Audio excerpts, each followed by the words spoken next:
Hai, Assalamualaikum. Saya Farah bersama rakan saya Mira dan anda sedang mendengarkan Kotak Suara. Jadi topik minggu ini adalah apa, Mira? Okay, topik minggu ni kita akan cakap tentang first aid. Mungkin orang kat luar sana tahu, dan aku pun tahu benda ni time sekolah lah. Yang aku yakin semua orang tahu benda ni, cuma kita tak tahu dengan lebih lanjut. So, minggu ni kita ada tetamu, jejaka je. Selalu kita berdua je Farah. Minggu ni kita ada jejaka, lelaki. Okay, kita jemput Faiz. Hai Faiz. Oh, hai, Assalamualaikum. Salam. Okay, Faiz boleh kenalkan diri sikit tak? Nama ke, kerja kat mana ke, dah kahwin ke belum? Okey, nama saya boleh panggil Faiz je lah. So, saya kerja dekat salah sebuah hospital dekat area Kuala Lumpur ni. Bujang, belum berkahwin dan masih muda lah. Masih muda, Alhamdulillah. Oh, engkau pula yang Alhamdulillah. Aku Alhamdulillah untuk semua perempuan bujang di luar sana lah. Okay, faham. Faiz nak tanya soalan pertama. Kenapa Faiz rasa terpanggil nak buat topik ni? Okey, so pasal topik first aid ni. Okey, so bagi saya lah, pengalaman saya, apa yang saya nampak. So kebanyakan rakyat Malaysia ni dia tak tahu apa tu first aid. Dia tak tahu apa komponen-komponen dalam first aid. Dia tak tahu apa pentingnya first aid ni dalam kehidupan seharian ni lah. So sebab tu rasa terpanggil untuk bercerita pasal tajuk ni. Faham? Jadi, Faiz, apa definisi sebenar first aid atau pertolongan cemas yang ramai orang tak tahu tapi dia orang sebenarnya patut tahu? Okey, so kalau first aid ni sebenarnya dia adalah assessment ataupun intervention kita nak buat sebagai seorang first aider semasa keadaan kecemasan lah. So dia kena buat perawatan awal sebelum pihak hospital ke atau sesiapa yang sepatutnya sampai. Sebab bukan bagi saya lah. So memang ikutkan guideline kita dalam KKM. So memang first aid ni penting. Dia untuk bagi rawatan awal dekat pesakit. Sebab rawatan awal ni penting dalam masa beberapa minit daripada bermulanya kejadian tu. Dia penting lah untuk selamatkan nyawa mangsa tu. Tak kisahlah daripada apa segi kecederaan yang dia dapat lah. Okey, jadi dulu masa sekolah rasanya kalau sesiapa yang join PBSM ke, dia akan belajar lah pasal first aid ni kan. Jadi bagi Faiz, apa yang kita belajar masa zaman sekolah tu, masa PBSM tu, adakah dia cukup seperti mana yang sepatutnya lah? Okey, kalau untuk soalan tu sebenarnya cukup. Tapi saya ada soalan pula. Adakah korang berdua ingat lagi ke yang korang belajar PBSM dulu? Tak ingat lah. Sebab kita bukan PBSM lah cerita dia. Kalau macam Farah bukan PBSM tapi macam kira pernah belajar lah kan. Aku dulu ni tunas puteri, kadet remaja sekolah, aku lompat-lompat. Kau tunas puteri? Yang baju macam restoran tu. Okay, faham. Tapi macam Mira sendiri, Mira pun tak belajar benda ni. And setakat tahu je lah macam kalau cakap first aid kita tahu ada apa benda tu? Kotak tu, box tu. Tu je. Tapi tak tahu pula macam penerangan yang Faiz cakap ni sebenarnya dia ada first aider and macam-macam lagi. First aid ni kalau kita tahu, adakah dia satu merangkumi semua ke ataupun dia ada pecahan-pecahan lagi? Okey, so kalau first aid ni dia ada pecahan dia lah. Dia ada komponen dia yang tersendiri. So contohnya dia ada first aid facility. So macam facility tu kemudahan untuk first aid. First kali kita kena ada alatan dia lah. Ataupun kita selalu macam Mira cakap tadi, kita ada first aid box. So second dia kalau dekat tempat kerja tu depends on suasana atau keadaan tempat kerja tu. Kalau tempat kerja tu besar, dia perlu ada first aid room atau bilik treatment kita panggil. Bilik rawatan lah. Dan kita perlu ada alatan untuk first aid lah. Contohnya macam tangki oksigen, kita perlu ada alat pengusung.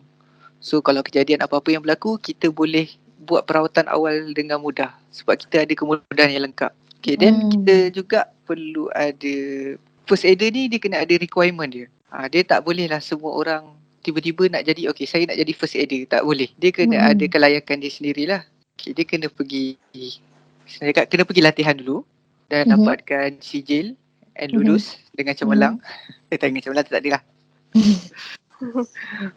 Untuk dia dilayakkan menjadi seorang first aider atau orang yang layak bagi bantuan kecemasan ni. Orang yang nak jadi first aider ni, adakah dia memang sebenarnya kena daripada line medical ataupun boleh je kau kerja sebagai admin kau boleh pergi? Boleh Tak. pilih? Ke macam mana? Dia semua orang boleh jadi. Depends on minat masing-masing ataupun siapa yang terpilih dekat tempat dia bekerja lah. Contohnya macam Mira. So kalau lah contoh satu hari nanti tempat kerja Mira, bos Mira cakap Mira kena jadi first aider dekat situ. So Mira kenalah pergi, kalau Mira minat lah, kalau Mira tak nak tolak. So Mira kenalah, Mira kena pergi belajar, kena ada training. Benda ni majikan yang pilih ke? Ataupun kita sendiri yang macam nak volunteer? First aider tu pun rasa banyak lagi company kat luar sana. Rasa tak tahulah. Macam tadi Pak cakap kriteria seseorang tu, kalau kita boleh macam jadikan dia, maksudnya dia boleh digelar sebagai first aider, dia kena pergi training, selection and everything. Lepas tu Faiz kata tak kisahlah dia kerja macam dia apa jawatan dia pun, tapi dia boleh pergi. Okay, cuma nak tanya soalan. Macam mana kita nak tahu berapa jumlah first aider dekat setiap tempat tu? Ikut industri berbeza ke? Okey, dia sebenarnya macam Mira cakap tu betul, kita ikut industri. Tapi kalau macam Mira tanya soalan yang pertama tadi, adakah benda ni wajib ada ke dekat semua tempat pekerjaan? Okey, dia ada akta dia sendirilah di bawah Akta Keselamatan dan Kesihatan Pekerjaan tahun 1994 lah kalau tak silap saya. Okay, so serius lah, baru nak lahir. Wow. Setiap majikan perlu lantik seorang ataupun beberapa orang first aider bergantung kepada tempat kerja dia dan bergantung kepada bidang pekerjaan dia. Contoh kalau kerja dekat office. So kerja dekat office pejabat biasa ni, kalau contohnya adalah dalam satu office tu ada lebih kurang 20 pekerja. Okay, so 20 pekerja, kalau dekat situ diwatakan sebagai tempat yang berisiko rendah, so mungkin kita ada satu atau dua first aider. Itu paling banyak lah. Kalau untuk yang tempat berisiko tinggi, contohnya macam kerja dekat kawasan kilang, dekat kawasan pembinaan. So yang tu lain pula jumlah dia. Sebab ramai kan? Mungkin ramai. Kalau contoh tempat kilang tu kecil, tapi dia kena ada manpower yang cukup lah untuk jaga kat situ. So dia depends on, untuk jawab soalan Mira, dia bergantung kepada di mana tempat kerja jenis apa pekerjaan dan berapa ramai pekerja dekat situ. Rasanya kalau macam kerja yang bahagian construction apa semua tu perlu kot ada first aider ni. Dia bergantung pada kerja yang berbahaya lah, yang berisiko. Kalau macam dekat tempat pembinaan ni memang diwajibkan akan ada safety officer. So safety officer ni kalau contoh dekat kawasan pembinaan, Faiz pun tak ingat sangat, tak berapa ingat. Kita boleh cam dia lah. Contohnya daripada segi safety helmet dia punya colour. Warna dia. So kalau mungkin pekerja biasa dia akan pakai warna kuning.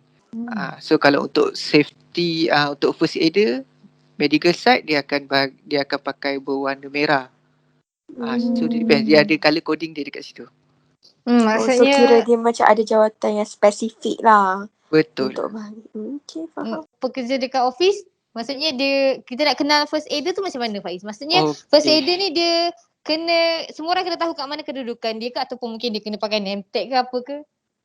Okay, so kalau untuk kita cerita bahagian office lah, kerja office. Selalunya kalau dekat Malaysia ni dia tak praktikkan lah. Memang banyak negara dia tak terlalu praktikkan benda ni. Ada separuh negara tak silap saya dekat Australia kot. So diorang akan ada satu, contohnya diorang bekerja, diorang ada pakai vest ke, diorang pakai ada armband ke atau any badge dekat baju dia. So supaya kita kenal yang dia adalah seorang first aider. So kalau dekat Malaysia ni kita memang tak praktikkan benda tu. Okay, then selalunya kita akan kenal lah. Selalunya bos kita akan bagi tahulah, akan buat awareness dekat semua pekerja. Okay, contoh macam Mira. Okay, Mira adalah first aider dekat office ni. So anything ada insiden ke, so Mira lah yang akan bertanggungjawab untuk jadi first aid. dekat kawasan tu. Kan tangan tersebut pintu Mira. Semua Mira, Mm-mm. semua Mira. Tapi Yes. kan macam mana pula situation kalau satu office tu ada contoh kan, dalam office ni Mira seorang je first aider. Tiba-tiba Mira cuti. Macam mana pula? Okey, dia sebenarnya dia kena ada backup lah. Kalau macam contoh macam tu, kalau dia kerja per shift. Kalau dekat satu tempat tu dia kerja by shift. So contohnya dia ada 3 shift. So setiap shift tu mesti ada seorang. Depends on macam seorang tu, depends on macam Pak cakap tadi sebelum ni lah. Depends juga kepada berapa manpower yang kerja pada satu shift tu. Dia selalunya kalau bahagian office ni, dia sebenarnya supervisor lah yang akan jadi first aider. Oh, macam tu.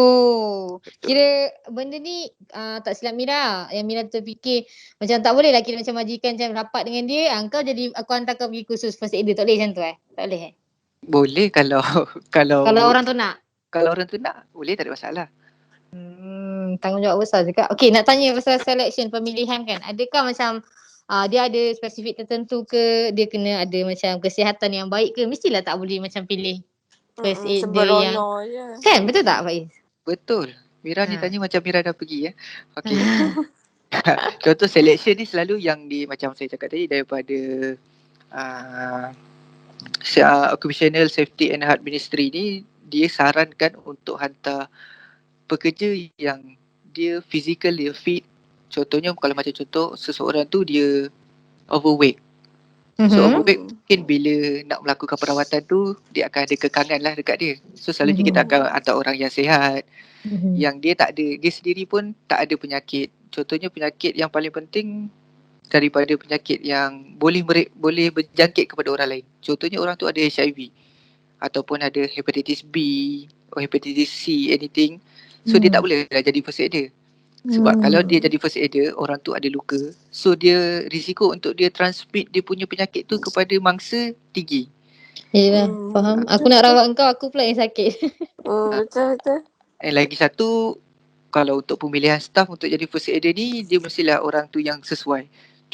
Contohnya sesuai orang tu, contoh security. Kita tak boleh lah nak letak security sebagai first aider. Sebab security tu mungkin dia punya masa dia bekerja selama tempoh 7 jam. 7 jam tu memang betul-betul dia kena jaga dekat pintu hadapan masuk. Betul. Dia nak kena jaga keselamatan, dia nak kena jaga kesihatan semua. Betul. So kalau ada anything case happen, dia tak boleh nak tinggalkan kerja dia. Dia kena bagi orang yang ada masa untuk tinggalkan kerja dia dan buat rawatan kecemasan. Itu selalu dia punya kriteria untuk pemilihan lah. Tapi yang ni dia macam tak tertulis lah, tapi like macam bergantung pada pandai nilai sendiri lah macam Betul. tu. Okay, faham. Faham?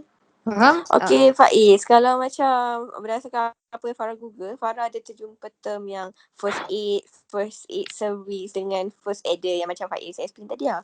Boleh tak Faiz explain pasal dua lagi tu, yang first aid dengan first aid service? Okay, kalau first aid service ni bermaksud dia kita punya prosedur ataupun apa rawatan yang kita boleh bagi dekat tempat kerja tu. Okay. So contohnya berlaku ada kawan Farah kena air panas. Okay, so dia tahu apa prosedur yang perlu buat. Itu ada first aid service.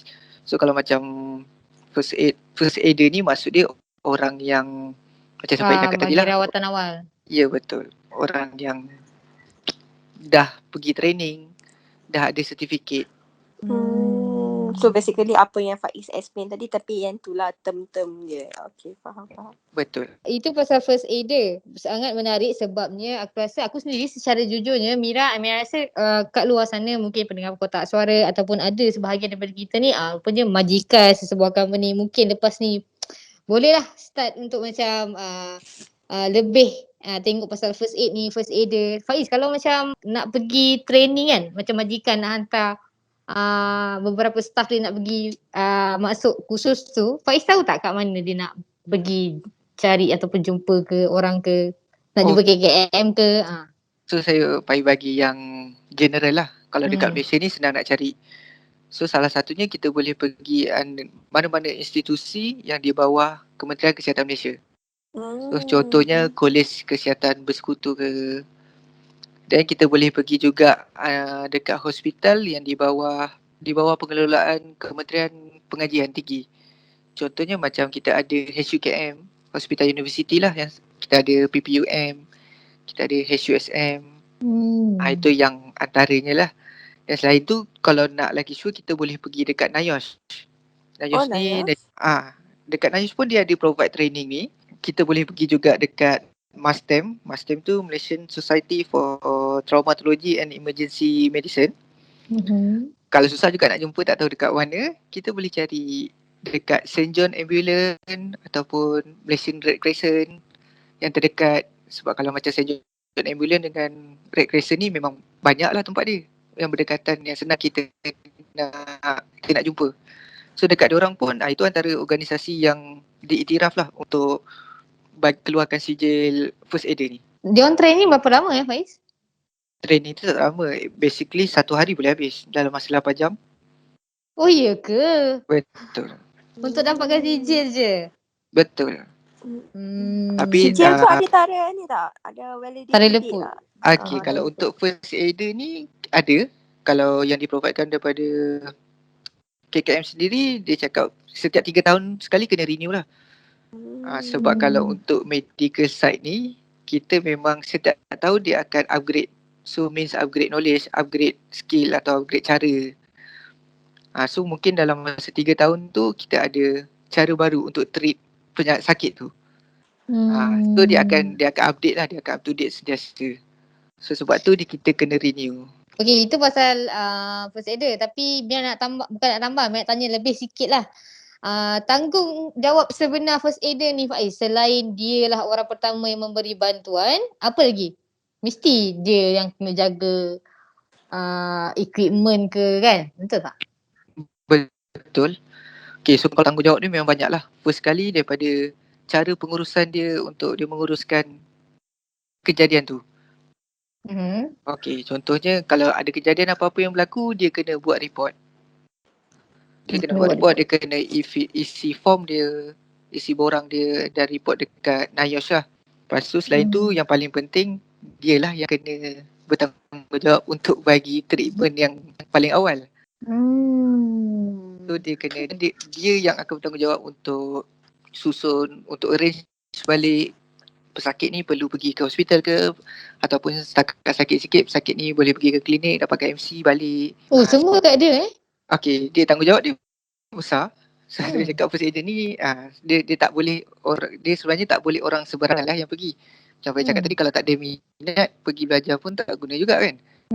Lepas tu untuk daripada segi maintenance barang-barang dia, daripada equipment dia ataupun first aid box tu sendiri, dia kena make sure.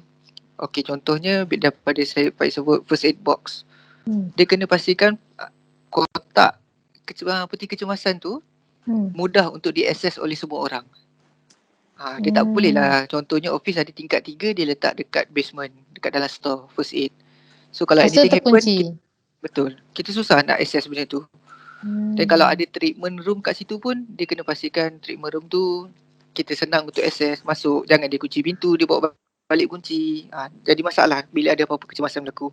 Sangat besar tanggungjawab seorang first aider ni, bukan senang-senang. Jadi asalnya kalau aku pilih kau minat tak Farah? Kalau sebab tanggungjawab dia macam banyak kan, mungkin aku perlukan allowance. Wah, aku perlukan something lah untuk kau buat benda tu. Okay, nampak sangat kau buat tak ikhlas Farah. Tak minat kat situ so tak apalah. Dia keikhlasan tu perlu dibayar. Wah, aku baru pertama kali dengar keikhlasan dibayar. Aku takut kau kena kilat dia cakap macam tu. Hujan-hujan ni kan kat sini. Okay, kita habis pasal first aider. Kita pergi ke tadi Faiz cakap first aid box kan. Okay Faiz, kenapa material kotak tu sendiri rasa macam lain daripada box biasa? Mungkin Faiz boleh cerita daripada design ke, lokasi nak letak ke, apa yang perlu ada kat dalam tu? Okay, first kali kalau Mira cakap design dia kenapa lain kan. So first kali memang kita akan buat design yang senang orang pakai. Dan kena tahan lasak sikit lah, sebab depends on condition. So kita boleh pakai dekat mana-mana. So and paling penting sekali, benda tu mudah dibawa, mudah untuk kita bawa dekat mana-mana. Kalau first aid box tu sendiri saiz macam peti ais pun bermasalah juga kan. Over juga contoh tu, agak-agak lah. Betul. Dan macam Faiz cakap tadi lah, kena pastikan lokasi dia. Lokasi yang kita boleh senang nak access, senang nak dapat. So tak boleh lah letak sembarangan ataupun kita letak atas dekat meja contoh dekat dalam office Mira, first aid box tu kita letak atas meja pantry. So tak boleh lah macam tu sebab situ memang kawasan makan. So bukan tak sesuai untuk letak ubat-ubatan dekat situ. Tak boleh letak sembarangan lah, tak boleh letak merata. Betul, dia kena letak tempat yang selamat dan senang diakses. Saya perasan ada juga company dia ada macam satu box lah dia lekatkan kat dinding, dalam tu dia letak first aid box tu. Ada juga company macam tadilah letak bersepah-sepah. So tak boleh lah letak bersepah-sepah. Tapi nak tanya, kotak tu kalau contohlah dekat dalam kat laut lah, kat dalam air ke, kita akan guna kotak yang sama ke tak? Okay, kalau dalam air ni depends juga sebab kalau untuk water rescue ni dia ada material yang lain.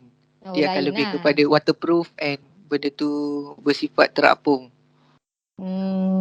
Kalau dekat office ni kita boleh je pakai yang biasa tapi dia still waterproof lah. Faham.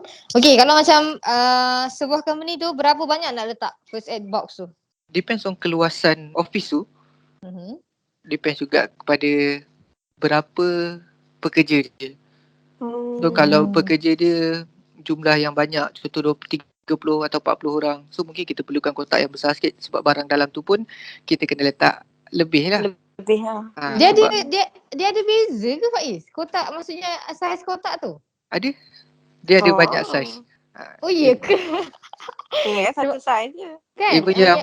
Even yang pocket size pun ada kita masuk dalam bag. Untuk contohnya geng-geng yang kuat hiking ke, diorang still ada first aid kit diorang. Tapi kecil lah.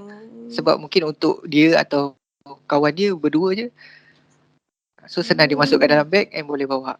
Kalau dekat office ni tak adalah kita bawa yang tu sebab yang tu size dia terlalu kecil, kuantiti dia pun sikit. Betul, faham. Sebab Mira just tahu yang normal tu je lah. Yang biasa tu. Tak tahulah normal Mira ni Faiz faham ke normal yang mana. Kan, dia macam ada sebut merah, tanda merah tu. Yang itulah yang saiz tu. So macam okay, baru tahu ada banyak saiz rupanya. And Mira baru tahu tak sama untuk yang macam sebabnya kenapa Mira tanya soalan yang pasal laut tu. Dulu Mira pernah pergi satu kena kerja kat luar lah, kat pulau. And then yang organizer kat situ masa tu dia bawa first aid tu tau. First aid yang kotak biasa tu.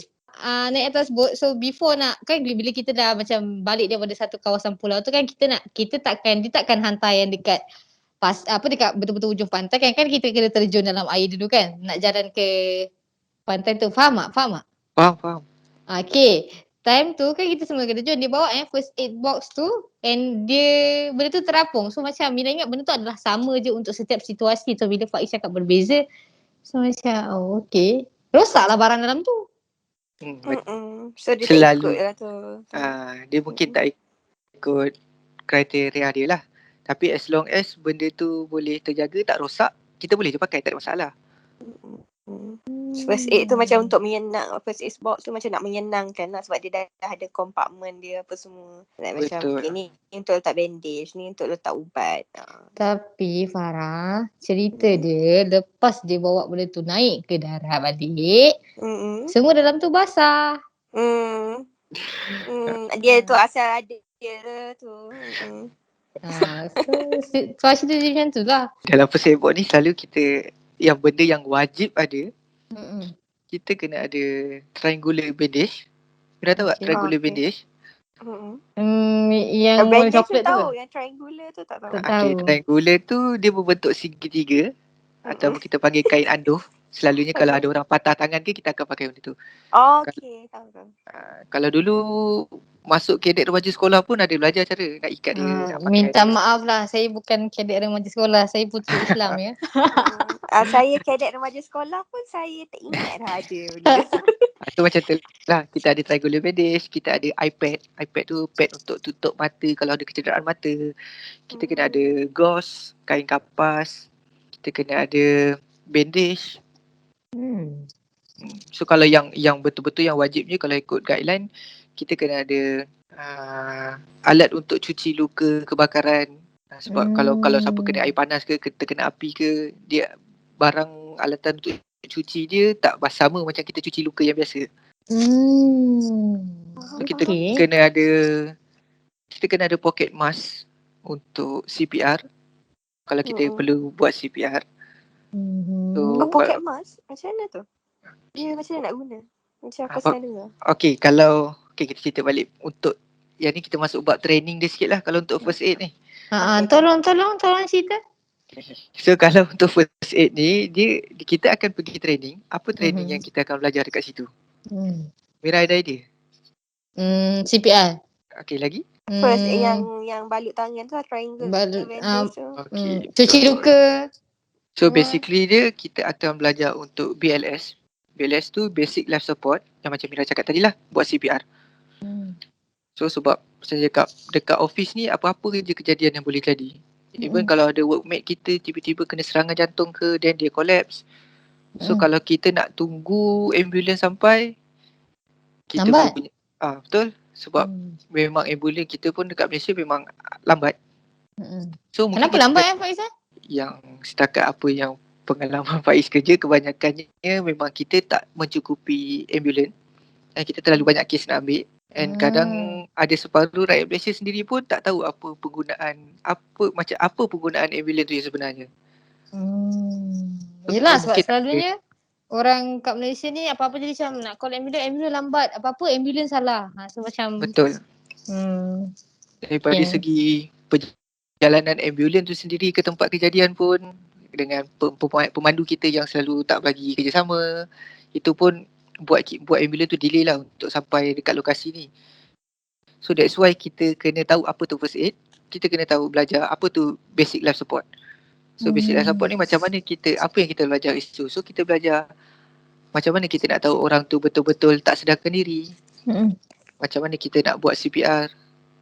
Macam mana cara dia. Kalau kita berdua, apa teknik untuk buat CPR. Ataupun kalau kita seorang pun kita boleh buat CPR. So bila kita buat CPR, kita dah buat tekanan dada dan kita kena bagi bantuan pernafasan. So kalau untuk bantuan pernafasan, so that's why saya cakap tadi kita kena ada pocket mask. So pocket mask tu sebenarnya safety untuk kita lah, sebab kita tak adalah direct mouth to mouth. Ada something yang cover. So tak semua orang yang berani nak buat mouth to mouth kan. Faham? Yeah. Dan dalam training tu juga kita akan belajar untuk first aid ataupun basic trauma life support. So basic trauma life support ni lebih kepada kita belajar macam mana kita nak rawat kecederaan tu. So first kali kita mungkin akan belajar pasal kita punya anggota tubuh badan. Daripada segi kita punya otot ke, kita punya tulang ke, dia akan ajarlah basic sikit. Dan dia akan juga ajar prinsipal untuk basic emergency. Kita guna pneumonik DRABC ataupun dikenali sebagai Dr. ABC. Yeah, Dr. ABC. Danger, Response, Airway, Breathing, Circulation. Betul ke? Yes, betul. Wow, kan, so daripada situ daripada Dr. ABC tu kita just buat untuk first kali kita nak assess keadaan pesakit tu, keadaan mangsa tu. Nilai situasi lah. Kita menilai situasi tu daripada danger. So kita make sure kena mangsa tu sendiri jauh daripada barang danger. bahaya. Kita pun kena jauh daripada danger. Contoh kalau situasi dekat office. Kena renjatan elektrik. So kita tak boleh lah terus nak pergi approach patient pesakit tu, kita terus nak sentuh pesakit tu. Sedangkan wire elektrik tu masih kena. Betul. So kita kena make sure danger tu jauh dululah. So macam mana kita nak buat assessment dekat mangsa tu, kita daripada hujung kepala sampai hujung kaki. Apa kita nak tengok, dan kita kena mengenal pasti apa kecederaan dia. Contohnya dia ada luka yang besar. So bila luka yang besar dekat dalam training ni kita akan belajar macam mana kita nak buat bandage, macam mana kita nak stopkan bleeding. So macam mana sebelum nak stop bleeding tu kita nak cuci luka tu dulu ke, ataupun kita nak angkat tangan pesakit tu naik tinggi ke. Kita akan belajar kat dalam tu lah. Dan kalau untuk trauma life support ni, kita akan belajar macam mana nak handle kalau seorang masa tu dia ada spine injury ataupun kecederaan tulang belakang. Sebab kecederaan tulang belakang ni memang sangat bahaya. Okay. Macam semua orang tahu, ramai orang tahu orang Malaysia ni. Contohnya kita ada kat satu situasi tu ada orang kemalangan kat depan kita. Dan kita selalu dengar orang cakap, okey jangan usik mangsa ni, biarkan dia kat situ. Even kalau kita call 999 pun memang operator tu akan cakap, okey kalau dia berada tempat selamat biarkan dia, jangan usik. Sebab apa? Sebab kita tak nak gerakkan tulang belakang dia ni. Sebab tulang belakang tu banyak nerve yang penting, saraf kita yang penting untuk tubuh badan. So kalau salah buat atau salah handle benda tu, kita mungkin boleh buat pesakit tu masa tu terus lumpuh. Aduh. So kita akan belajar cara yang betul lah kat situ. Dan kita juga belajar macam mana kita nak menguruskan kalau ada kecederaan yang membabitkan kepatahan tulang. So kita kena macam mana kita, okey itulah kegunaan triangular bandage tu kalau kecederaan tu kat tangan lah. Dan kita kena ada splint untuk immobilize. Kita kena kurangkan pergerakan dekat bahagian patah tu. Dan juga kita akan belajar macam mana nak menguruskan luka. Kat situ pun kita kena tahu juga jenis luka tu. Adakah luka tu jenis luka yang luka tertusuk pisau ke, ataupun luka yang terpotong ke, luka irisan. Macam tu pun boleh kena pasti Faiz macam tak cukup je 8 jam kursus tu. Betul ke Faiz 8 jam? Dia depends on tempat lah. Ada tempat yang buat 2 hari, ada tempat yang buat 1 hari. Kalau orang yang untuk radio license dia mungkin boleh buat 1 hari je. Sebab untuk Faiz, kalau basic life support tu boleh buat 1 hari je. Pagi, untuk session pagi kita boleh buat lecturer. So untuk petang kita boleh buat practical and kita boleh exam. So benda tu sekejap je sebenarnya. Tapi sangat menarik sebabnya aku rasa penerangan tu membuatkan orang lagi clear benda ni bukan satu benda yang kita boleh pandang remeh. And benda tu semua orang kena ambil tahu lah. Which is maksudnya kalau untuk kat company, kerja office ke apa ke, rasa macam tak ramai orang aware benda-benda macam ni. Macam Faiz cakap lah. So itulah gunanya podcast. Okay, next kita go kepada first aid room pula Faiz. Tadi first aid box. Kalau first aid room macam mana pula? Dia ada design tertentu ke? Ataupun apa yang perlu ada dekat dalam bilik tu? Macam mana pula kalau satu kawasan office tu tak ada first aid room tu? Tak apa ke atau macam kena ada juga? Okay. So kalau untuk first aid room ni, kalau kita ada tempat pekerjaan tu ada provide satu bilik untuk jadikan treatment room atau first aid room. So make sure first aid room tu macam saya cakap tadi, dia kena mudah diakses. So tak boleh lah pintu tu kunci 24 jam. Then setup dia dalam tu pun kena luas, tak boleh sempit. Sebab bila sempit kita susah nak bekerja dalam tu. Dia memang setting dia dalam tu sendiri pun mainkan peranan yang tinggi lah. Dan kena pastikan bilik tu bersih. Tak boleh lah bilik tu ada tingkap yang terbuka, sebelah ada kilang kayu. So abuk sentiasa masuk. So bila kita nak buat rawatan dekat pesakit pun, kalau pesakit yang ada luka pun, senang je bakteria semua nak masuk dekat luka tu. So benda tu kita tak boleh nak promote healing lah dekat pesakit. Jadi kena tempat yang bersesuaian lah. Yes, betul. Kena keadaan tempat tu memang kena betul-betul sesuai. Kalau misalnya kata tempat bekerja tu tak ada bilik yang mencukupi. So kita kena sediakan satu ruang. Kita memang kena set satu ruang untuk jadikan tempat treatment. So kalau anything case happen, kita boleh treat pesakit atau mangsa dekat situ. Kat kawasan tu lah. Dia memang kena macam ruang tu macam kena ruang yang terbuka Faiz. Macam kalau ruang tertutup lagi dia sesak nafas, jadi tambah sesak nafas ke apa. Betul. Sebab selalunya bila sesiapa yang kena ada injury ke atau dia jadi mangsa, selalunya manusia ni memang dia akan react, dia akan jadi susah nafas. Even sebenarnya tak ada kena-mengena pun dengan pernafasan dia. Tapi sebab kita cakap mungkin dia panik. So mungkin kita kena ada ruang terbuka. And so sebenarnya paling penting satu lagi, kita kena tempat tu mesti ada privacy dia sendiri.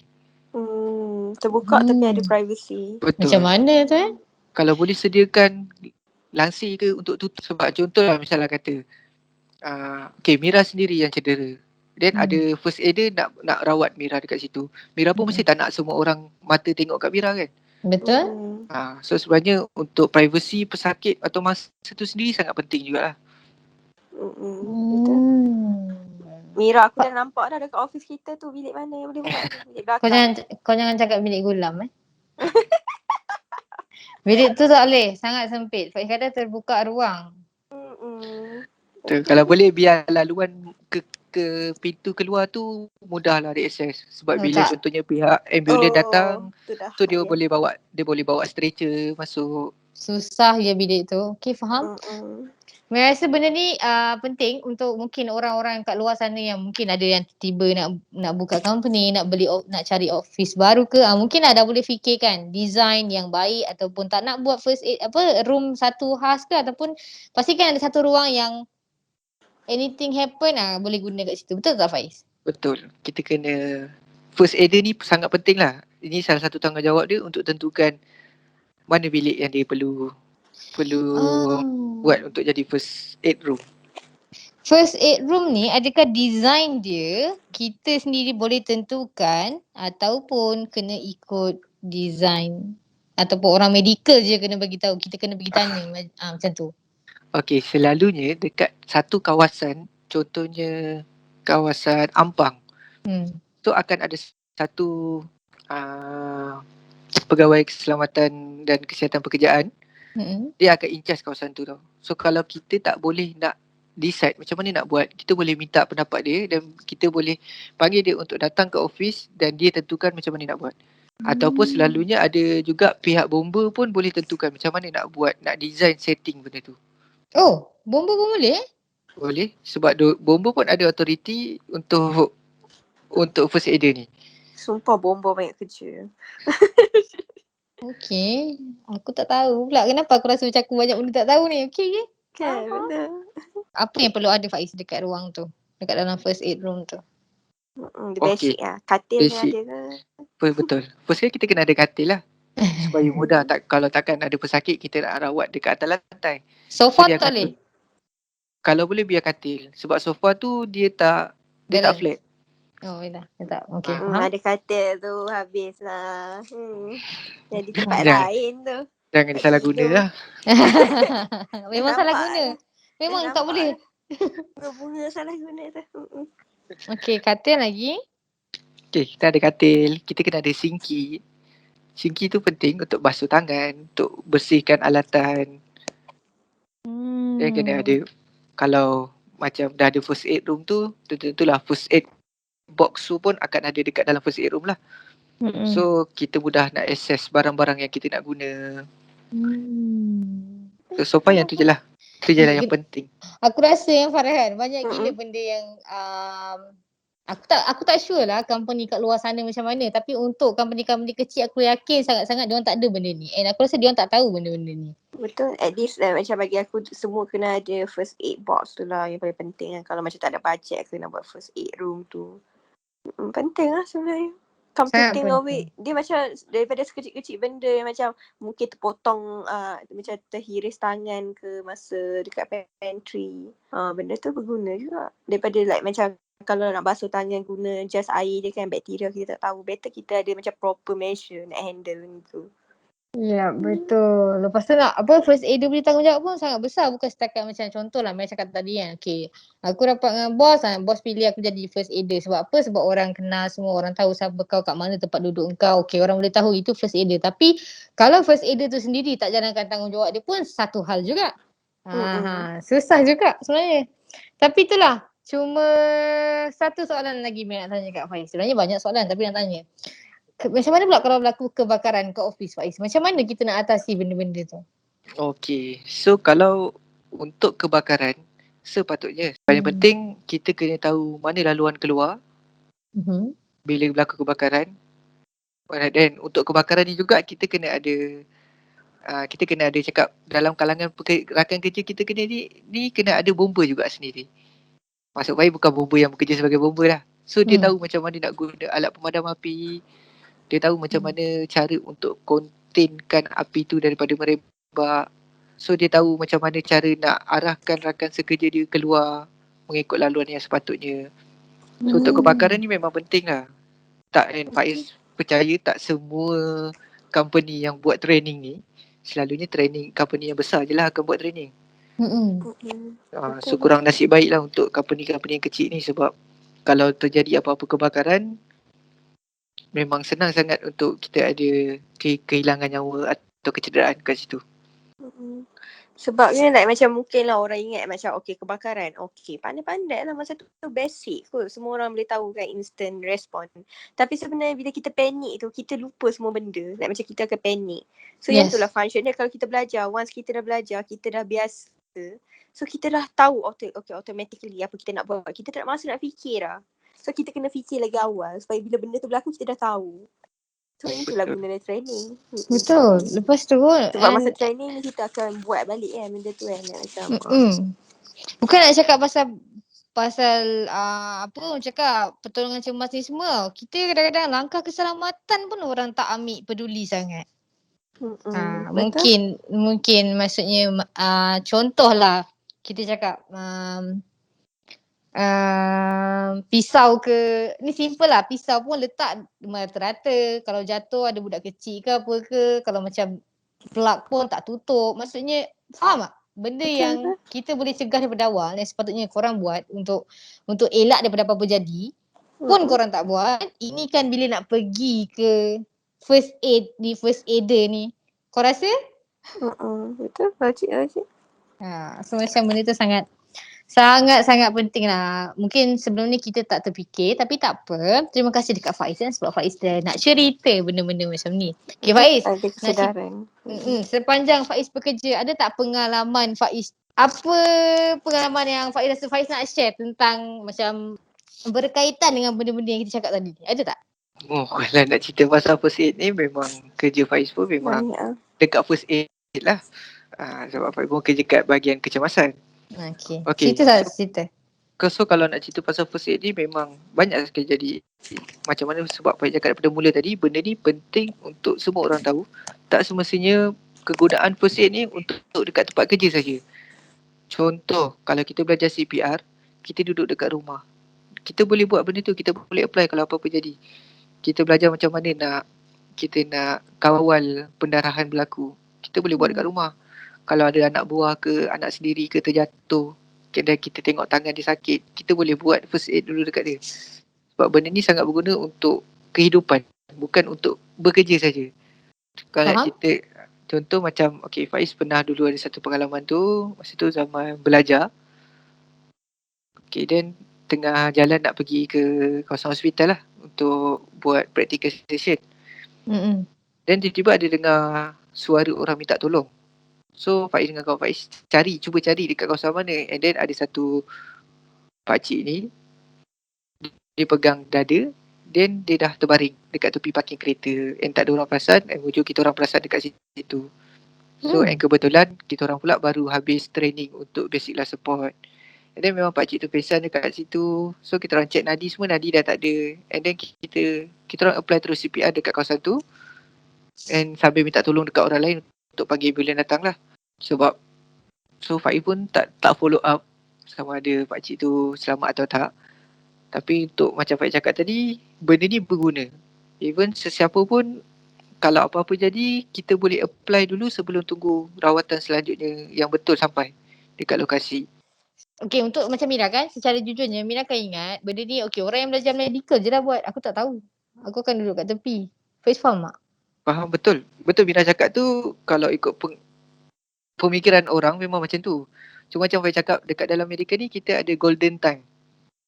So means golden time. Okay, contoh Faiz cakap, ada kawan Mira tiba-tiba collapse, jatuh pingsan, kena serangan jantung. Dan kita cuma tahu, kita call ambulans, tunggu ambulans sampai, kita tak buat apa-apa kat dia. Sebenarnya dia ada lebih kurang 4 minit je daripada masa dia pingsan tadi. Dia ada 4 minit je untuk sebelum kita panggil brain dead. Brain dead tu maknanya otak dia mati, otak dia tak dapat supply oksigen yang cukup.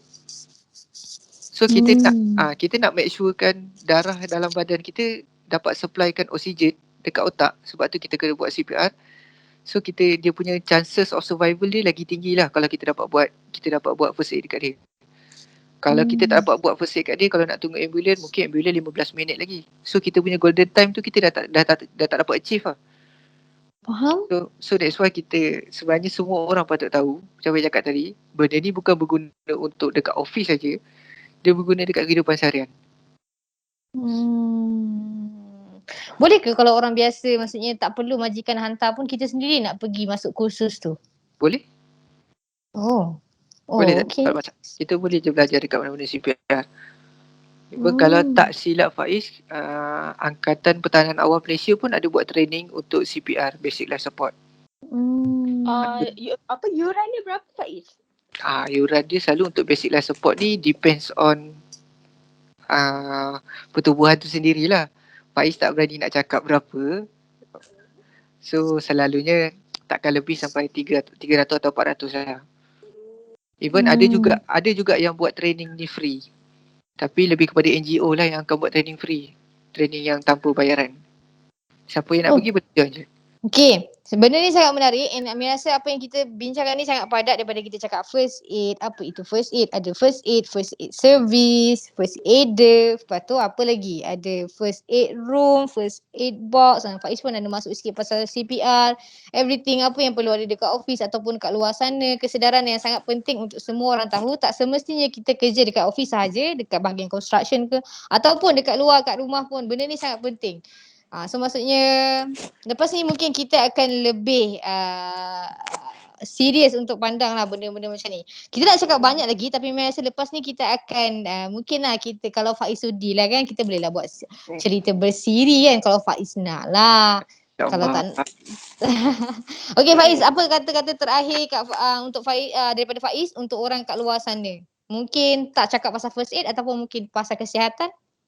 Okay, so kalau kata-kata terakhir ni bukan untuk orang luar semua, sebenarnya untuk semua, untuk Faiz sendiri juga. First sekali kita tengok first aid ni memang macam benda yang sangat kecil, sangat simple, tapi sebenarnya benda ni sangat memberi makna untuk hidup kita sendiri. So kita kena ambil berat pasal benda ni. Kalau boleh, kalau ada peluang, ada masa, cubalah belajar, cubalah ambil tahu apa tu first aid. So, macam Faiz cakap tadi, first aid ni boleh bantu semua orang. Mungkin kalau daripada apa yang kita buat tu, kita boleh menyelamatkan satu nyawa. Tak kira lah dekat mana, dalam keadaan apa sekalipun. At least kita dapat bantu. Daripada kita tengok kawan kita pingsan, kita boleh tengok je. Itu je yang mampu. At least kita boleh buat something dah sebelum sampai bantuan. Betul-betul sebab malang tak berbau kan. Kita tak tahu bila yang benda tu nak jadi. Ada satu ayat ni Mia jumpa, bantu segera kurangkan derita, gitu. Okay Faiz, thank you so much untuk minggu ni. Terima kasih atas informasi yang Faiz bagi. Kalau kita orang jemput lagi, Faiz janganlah malu-malu. InsyaAllah. Okay, Farah, apa yang kau boleh simpulkan untuk kita punya topik minggu ni?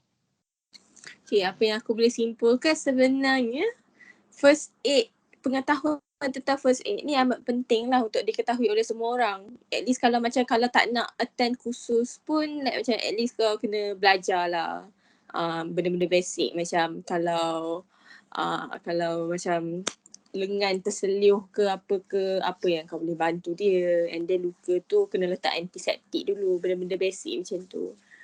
So kita macam boleh memberikan lah bantuan sebelum kita dapat bantuan yang proper daripada orang yang bertauliah kan, macam doktor.